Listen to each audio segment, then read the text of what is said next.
games, television shows, movies, all these types of entertainment are types of entertainment that we enjoy. But have you considered the dangers to these? Well, violence in the media is something that can be very dangerous. It is a type of bad influence on youth and should be kept away from them. In this speech, I will focus on 3 questions. What does research say about the relations between media violence and aggressive and violent behavior? Who is vulnerable and to the influence of media violence?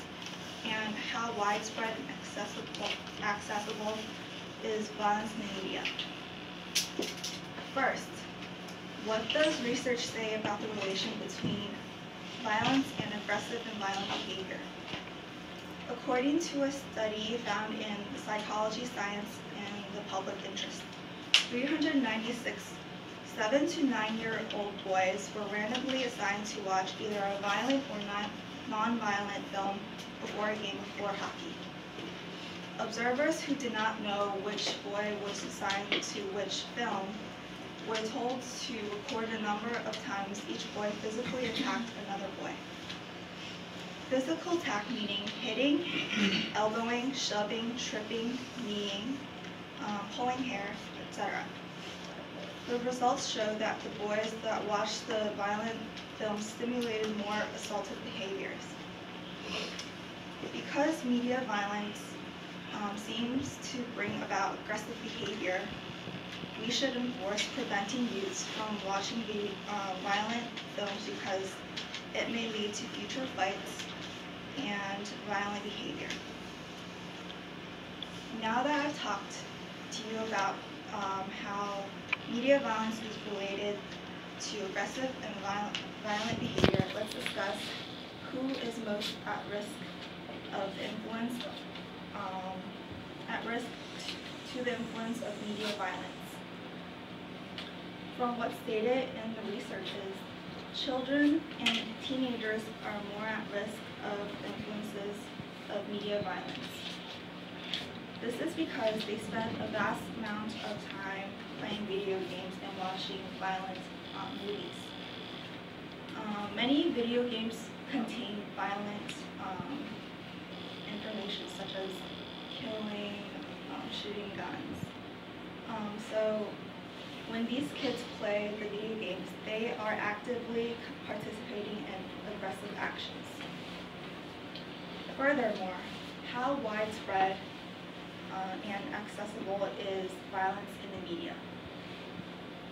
In a study conducted by Douglas A. Gentile, published in the Journal of Adolescence, he states that although video games are designed to be entertaining, challenging, and sometimes educational, most of them include violent contents.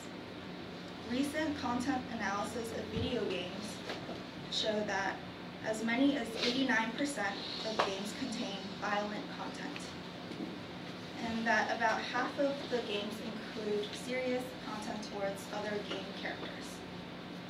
So most of the video games that were purchased by the youth may contain violence. On the other hand, how can individuals in society counteract the influence of media violence? To prevent children from being swayed by media violence, parents and elder siblings can help monitor what the child is watching and playing. Educating the parents and their children about the dangers of media violence and watching violent films are also helpful. Parents could also encourage their child to participate in more extracurricular activities than staying at home to play video games or watching television. So overall today, I've talked to you about how media violence and aggressive and violent behaviors are related, who are most vulnerable to the influences of media violence, and how widespread and accessible media violence is. As you can see, media violence is very harmful to youth. And